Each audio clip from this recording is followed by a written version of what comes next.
Well, my apologies for yesterday. I didn't get a show out to you folks.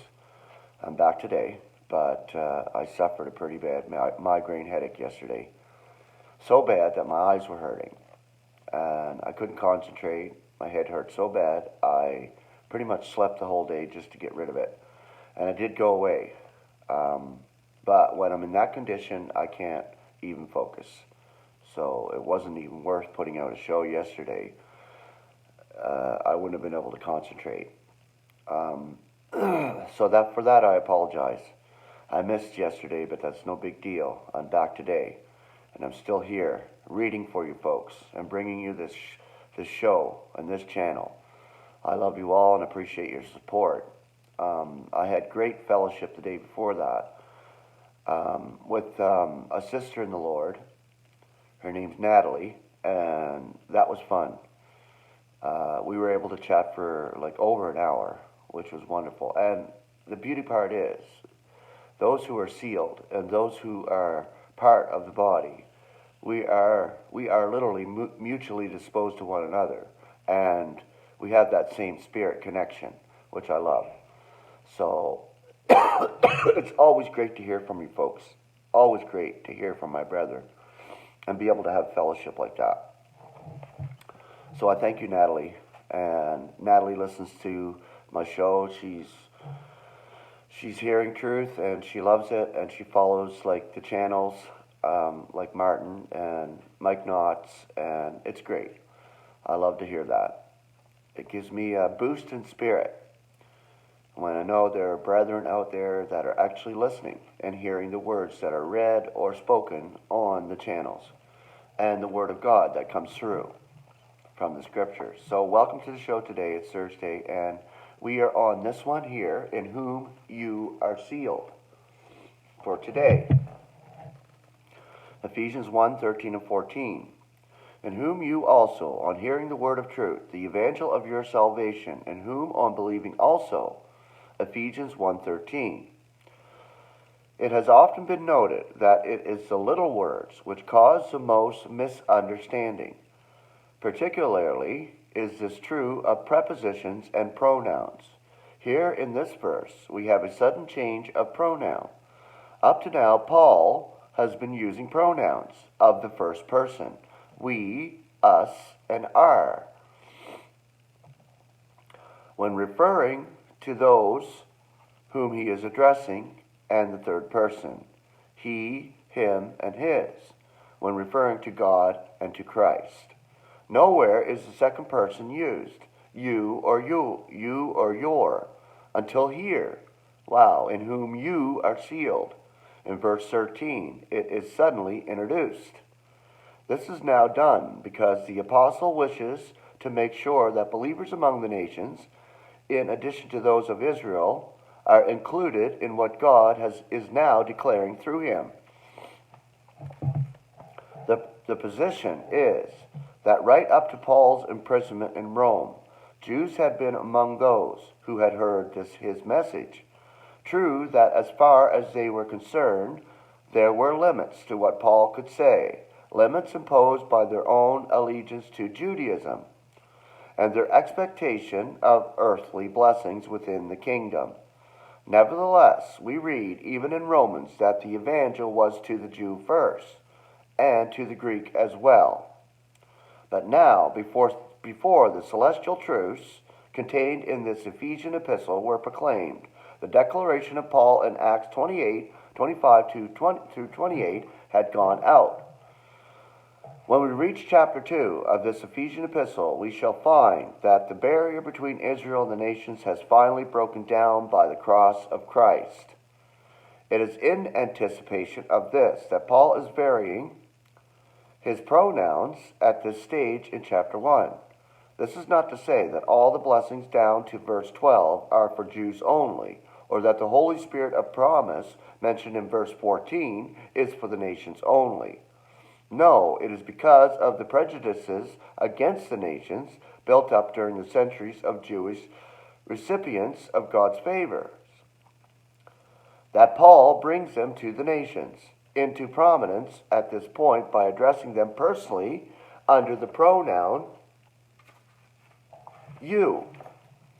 The fact that he uses the word also indicates that they share the blessings of the new evangel along with the called of Israel, among whom, of course, was Paul himself.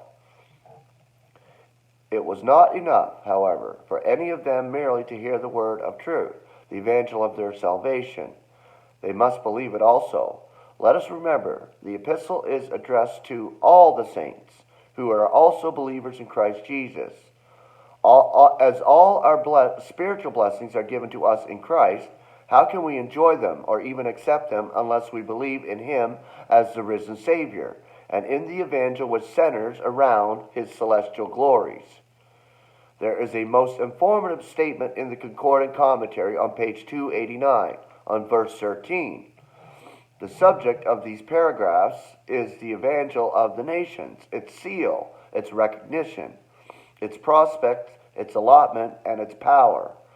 This subject is kept in mind throughout. Note the 5 aspects of the evangel, which are brought to our notice here. 5 is the number of grace, and is the dominant number of this epistle. The comment continues. The argument is as follows. Paul and his associates of the circumcision received the celestial spiritual blessings which have been detailed. The earnest of their allotment in Christ was the Holy Spirit, which was a pledge of its deliverance, as the believers among the nations received the same Spirit when they believed. It is a seal to them that they too, who will enjoy the celestial spiritual favors which are lavished upon those of the circumcision who believe in Christ Jesus during his rejection by the nation of Israel. You are sealed with the Holy Spirit of promise, which is an earnest of the enjoyment of our allotment to the deliverance of that which has been procured for the lot of his glory. Ephesians 1:14. The Greek word SPHRAGIZO means seal, and is in English. Sealing has 2 functions, both with legal implications. First, it is used as a means of signing a contract to denote authority, title, and ownership.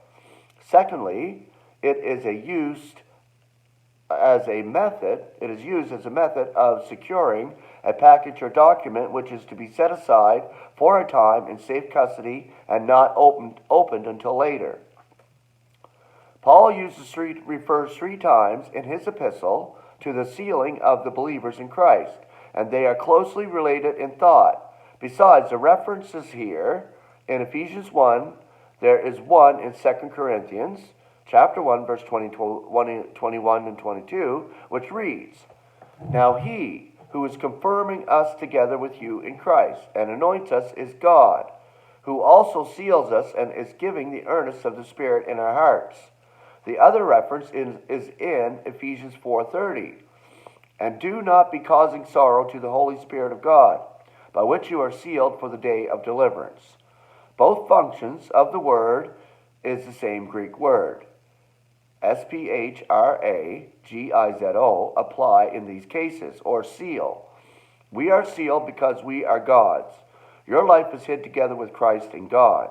Colossians 3:3. And it is, in fact, God who does the sealing.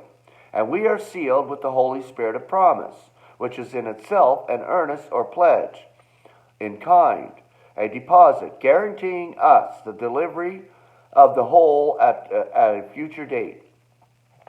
As Brother A. Enoch points out, again in the Concordant Commentary, the Spirit of promise is not what was promised, but a Spirit which promises a promissory Spirit.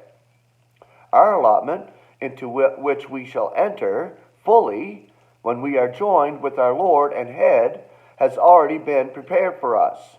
It is an allotment which we shall enjoy to the full, an allotment of service for God, and he will have glory in the ecclesia and in Christ Jesus for all the generations of the eon of the eons. Amen.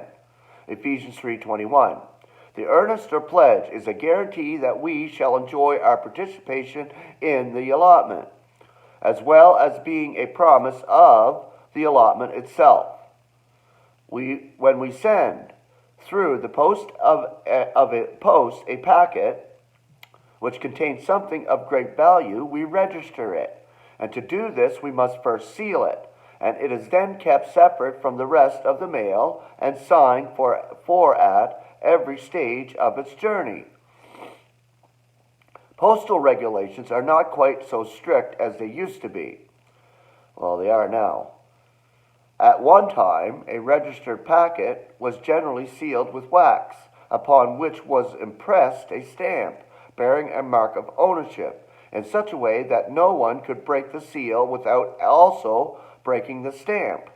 Now God has stamped us with such a seal as will ensure us being safely delivered to our ultimate destination among the celestials. He has separated us from the rest of humanity, although this is not apparent to others at present. But he knows who are his, and he watches over us at every stage of our journey through life. He will not let us to be snatched out of his hand. God's own impression is upon the seal, and he will not allow it to be broken. For whoever are being led by God's Spirit, these are sons of God. For you did not get slavery's spirit to fear again, but you got the spirit of sonship, in which we are crying, Abba, Father. The Spirit itself is testifying together with our spirit that we are children of God. Yet if children, enjoyers also of an allotment, enjoyers indeed of an allotment from God, yet joint enjoyers of Christ's allotment. If so be that we are suffering together, that we should be glorified together also. Romans 8:14-17. Now seeing that you are sons, God delegates the Spirit of his Son into our hearts, crying, Abba, Father, so that you are no longer a slave but a son. Now if a son, an enjoyer also of an allotment from God through Christ. Galatians 4:6-7. That which is to be delivered to us is in full, has already been procured. It was prepared for us before the disruption of the world, when we were chosen in Christ. And nothing that has occurred since the disruption, or as a result of the disruption, has been able to affect it. So we were fully sealed then. Our being chosen in Christ was a matter in which only God and his Son were concerned. The adversary had no part in it whatsoever. That which is to be delivered to us was procured for us in spite of the adversary by the blood of Christ, in whom we are having the deliverance through his blood. But in God's sight, that blood was foreknown before the disruption, and the lambkin was slain from the disruption. 1 Peter 1:20, Revelation 13:8. That's amazing stuff. So we were already sealed. There was nothing else in the universe that could destroy that prior or even after it. So we were already there, and we are fully sealed to the deliverance. The nature and glory of the allotment will be discussed later. For now, let us note that all is for the laud of God's glory. As we pointed out earlier in these studies, God's glory is the chief concern of this epistle. All else is subservient to that, but gloriously subservient, not slavishly or ambitiously subservient. We are not sealed as slaves, but as sons, enjoying all the privileges and favors which sonship brings. And we are sealed as sons, be it noted, not of men, but of God, of the deity. Do we even faintly recognize the grandeur of this relationship? That God should not merely design or deign to call us as sons, which would be sublime condescension on his part, but delights to call us sons, which is consummate grace on his part. The reason why we carry out our own salvation into effect with fear and trembling is not lest we should lose it by our failures, as some have falsely imagined, but rather and solely because it is the deity himself who is operating in us to will as well as to work for the sake of his delight. Philippians 12 and 13. He is not directing us from outside as a general controls his army, but is actually operating within us, making us want to please him. He has given us the dispensation of the conciliation. And whenever we speak in line with that commission, we are ambassadors, as God entreating through us. 2 Corinthians 5:18 and 20. The more we come to grow in the realization of him, the more humble we become. And the more we are prepared to give all the glory to him, knowing that in doing so, our ministry will actually be enhancing his glory. Awesome, beautiful stuff. So we know that we are already sealed. There's nothing that can separate us from the love of God in Christ Jesus our Lord, our head. So that should give us comfort enough right there that we are completely sealed. We can't screw anything up. That's what that means. We can't screw nothing up. Being sealed by God before the disruption. Being in Christ in spirit before the disruption. Before you were ever born. Before you put anything into practice. Before anything came into the universe that would destroy it. We were already sealed prior. So that makes us in Christ sealed. Nothing we chose, nothing we did. It was all done by God. We were chosen and we were called by God during this lifetime. So yes, we are completely sealed and fully there in Christ. When our bodies change, then we get the full enjoyment of it. Right now we can enjoy a little bit while we're here. Enjoy our allotment. And that is the peace of God. And that is the peace of God in knowing who you are in Christ. That's so vitally important. Who are you in Christ? Once you have a realization of who you are and the calling that you have, well, that's awesome peace right there. No matter the physical affliction. The physical affliction there to keep you humble and keep you low. I know that all too well. Yesterday I wanted so bad to do a show, but I couldn't do a show because of my head the way it was. But God is the one that's giving the message. I always say that. It does not mean for me to accolade anything that I do here. This is God's message. He gives it to me to give to you, through me to you. So, like I said, I don't care how I look, I don't care how I sound, in that respect. But to bring truth out on these shows is a joyful enjoyment of the allotment I have right now in Christ. To be able to do this in happiness and joy in spirit and at peace with God. I love you all. Have a beautiful Thursday, and I will be back tomorrow.